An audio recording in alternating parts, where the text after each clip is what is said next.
Penemu kopi luwak itu punya masalah apa ya bang? Punya masalah sama Belanda.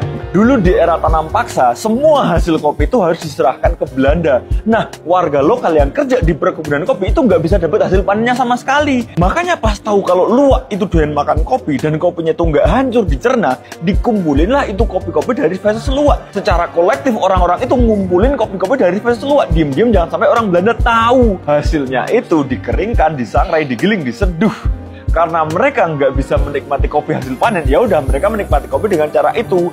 Malah mendunia, jadilah kopi luwak. Kalau ditanya rasanya gimana bang? No comment.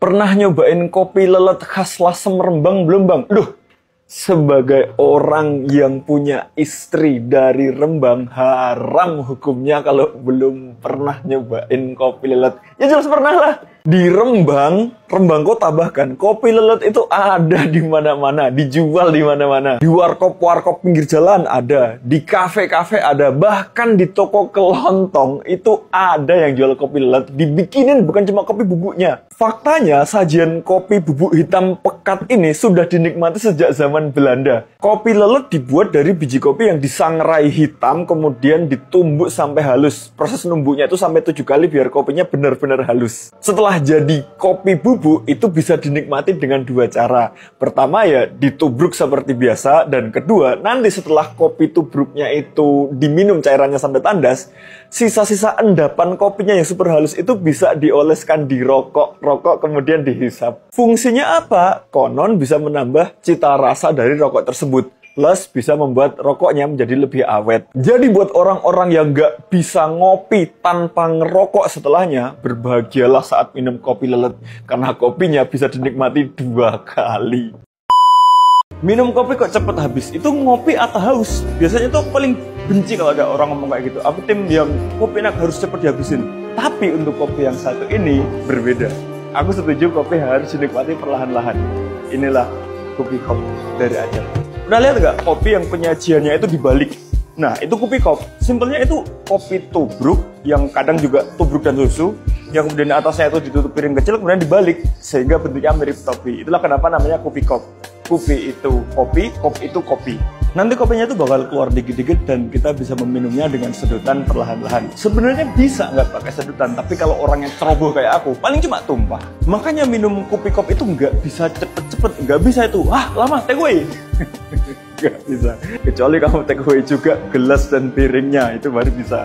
Jadi filosofinya itu sederhana, tapi dalam. Ngopi itu bukan balapan, tapi proses yang harus dinikmati perlahan-lahan. Jadi kopi kop itu bukan hanya tentang kopi, itu adalah simbol budaya kebersamaan dan kesabaran orang-orang Aceh. Kalau misalnya sudah datang ke warung kopi, pesan kopi kop, artinya bakal duduk lebih lama, ngobrol lebih lama, dan menikmati kopi perlahan-lahan. Minum seduhan daun kopi, apa bisa dibilang kopi juga mas? Nah, ini ada namanya kopi kawa. Itu kayaknya di daerah Sumatera Barat atau semacamnya lah, daerah sana lah intinya. Jadi kopi kawa itu justru tidak dari kopi, tapi dari daun kopi. Dulu waktu para masa penjajahan, warga-warga di sana tidak kebagian jatah kopinya, cuma kebagian jatah daunnya. Jadi mereka hanya bisa menyeduh daun kopi, sehingga itu menjadi tradisi sampai sekarang, jadilah kawa kopi atau kopi daun itu. Dan memang ada di daerah Sumatera Barat itu. Kopi tubruk campur kuning telur, berani minum nggak? Itulah kopi Talua khas Bukit Tinggi. Jangan tanya khasiatnya apa, pikir sendiri. Minuman ini sudah sangat legendaris di Sumatera Barat, bahkan konon sudah ada sejak awal tahun 1900-an. Kemungkinan sejak era kolonial, meskipun nggak pernah ada dokumentasi resmi terkait hal ini. Cara buatnya simpel sebenarnya, kuning telur dicampur gula, kemudian dikocok sampai berbusa, kemudian ditabrak dengan kopi tubruk yang pekat. Visualnya itu yang kemudian khas dan sangat unik karena ada 3 layer. Layer paling atas itu busa dari kuning telurnya, layer tengahnya itu adalah kopinya, dan layer paling bawah itu adalah ampas kopi.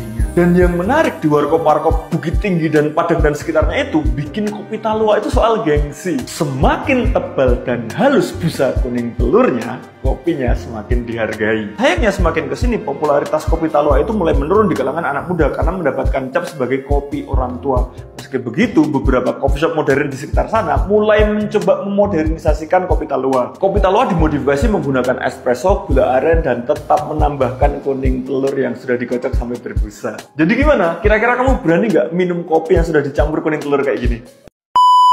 Kopi tubruk itu wajib ditemenin kretek. Setidaknya itu yang menjadi budaya di Kudus sejak awal abad ke-20. Gini, kopi di Indonesia itu kan masuk gara-gara kolonialisme Belanda ya. Jadi di abad 19 itu kopi menjadi komoditas utama sehingga dilakukan tanam paksa di berbagai wilayah di Indonesia. Salah satunya ya di lereng Muria, Kudus. Di sana ditanamin Arabica, tapi karena kena hama karena daun, habis semua itu, akhirnya diganti Robusta yang lebih tahan hama. Arabica tumbang, Robusta naik tahta. Bedanya dengan Priangan, kalau di Priangan itu kan bener-bener perkebunannya tuh luas ya. Nah, kalau di Kudus itu perkebunan kopinya tuh kecil-kecil dan dikelola langsung oleh warga sekitar. Hasil panennya juga cuma dijual ke pasar lokal dan dinikmati oleh warga-warga sekitar. Jadilah kopi rakyat yang metode penyeduhannya itu ditubruk, dikasih gula dan wajib ditemenin kretek. Dan sampai sekarang budaya itu masih terjaga. Di Kudus, ngopi sama dengan ngretek. Bahkan di event-event seperti tahlilan pun harus ada kopi tubruknya. Kopi bukan sebatas menjadi suguhan, tapi amunisi biar kuat melek. Jadilah kopi tahlil. Yang orang Kudus valid nggak? Ngopi tanpa ngeretek itu kayak makan soto tanpa ada kuahnya kan? Kopi dicampur jagung, disangrai gelap, digiling, ditubruk. Jadilah kopi jagung yang lahir karena kepepet. Jadi dulu di zaman Belanda itu kan kopi mahal ya, dan harganya tidak terjangkau oleh masyarakat menengah ke bawah. Makanya karena kepepet pengen ngopi, mereka ngide nih. Gimana kalau stok kopi yang mereka punya itu green bean, dicampur jagung, di roasting. Kalau kemudian ditanya rasanya gimana ya, itu cenderung lebih gurih. Bukan gurih kayak soto. Dan pahitnya itu kurang terlalu nendang. Yang awalnya itu karena kepepet, malah menjadi budaya. Dan sekarang di berbagai daerah Jawa Tengah, Jawa Timur itu kopi jagung malah menjadi minuman khas daerah sana. Bahkan bagi sebagian orang yang merantau dari kampung halaman, kopi jagung itu adalah rasa rumah. Tapi kan itu dulu lahir karena kepepet. Sekarang kan udah nggak kepepet. Kopi sudah relatif lebih murah dan lebih terjangkau. Ya kalau masih banyak yang suka, kenapa harus ditiadakan? Jadi nggak masalah, kopi jagung itu masih ada sampai sekarang. Namanya kopi ijo, tapi kok warnanya hitam? Kok bisa?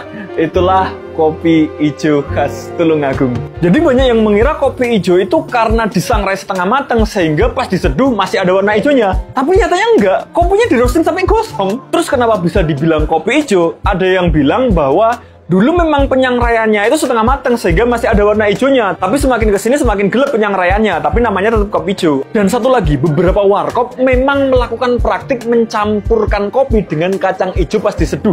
Makanya warnanya bisa beneran hijau. Tapi nggak semua warung pakai cara ini ya. Makanya kamu bisa menemukan banyak versi dari kopi hijau ini. Ada yang dicampur kacang hijau, ada yang benar-benar murni hanya kopi. Yang jelas kopi hijau itu bukan sebatas minuman lagi di Tulungagung. Itu sudah menjadi budaya di sana. Karena Tulungagung itu kan warkopnya banyak banget ya. Budaya nongkrong dan ngopi itu sudah menjadi rutinitas di sana. Belum lagi ada juga budaya nyete. Ampas kopi dioleskan ke udut, itu mirip kopi lelet khas Lasem Rembang.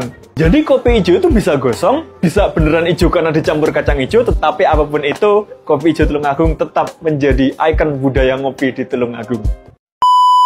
Kopi dicelup arang menurut Mas gimana? Itu berarti kan kayak kopi jus ya, dan itu adalah salah satu inovasi kelokalan di Jogja yang menurutku harus kita apresiasi, harus kita lestarikan, harus kita nikmati bersama-sama. Memang genrenya berbeda dengan kopi-kopi seperti yang ada di coffee shop, karena itu memang lebih ke kopi yang merakyatkan. Kopi tubruk, kopi halus, gula, air panas, kemudian dikasih arang yang sangat panas. Itu kan ya akhirnya menciptakan suara jos dan kemudian disebut kopi jos. Di Jogja itu pelopornya itu namanya Likman, itu yang sekarang menjadi sangat legend di area Keranggan, dan sekarang menjadi kopi destinasi wisata orang-orang dari luar Jogja karena ingin mencicipi sensasi minum kopi jos tersebut. Dan aku pernah mencobanya, aku pernah ngobrol dengan Likman juga, pernah ngobrol bareng, dan aku sangat menghargai apa yang beliau lakukan sehingga kopi jos sangat terkenal di luar Jogja. Kopi hitam campur cengkeh boleh nggak? Enak nggak? Jangankan campur cengkeh, campur jahe, kayu manis, sereh, pandan, bahkan ditaburi kenari sangrai pun boleh. Enak gitu. Jadilah kopi Rarubang khas Maluku, atau lebih spesifiknya khas Ambon. Itu adalah definisi pesta rempah di secangkir kopi. Maluku itu kan pusat rempah dunia ya. Nah, saat kolonialisme Belanda datang ke Nusantara membawa kopi, orang-orang di sana di Maluku itu nggak mau tinggal diam, langsung dicampurkan, langsung dikawinkan dengan rempah-rempah lokal. Jadilah kopi Rarubang. Ironisnya kopi Rarabang ini memang belum terlalu familiar di luar Maluku. Padahal di Maluku sendiri itu sudah menjadi ikon budaya. Disuguhkan ke tamu-tamu, dijual di kafe-kafe, bahkan juga ada versi kopi instannya. Di daerahnya sudah seterkenal itu, sudah sehebat itu, tapi ironisnya kok di luar sana justru tidak terlalu populer. Karena itu makanya warung-warung kopi di seluruh Indonesia, ayo jual kopi Rarabang. Setuju nggak?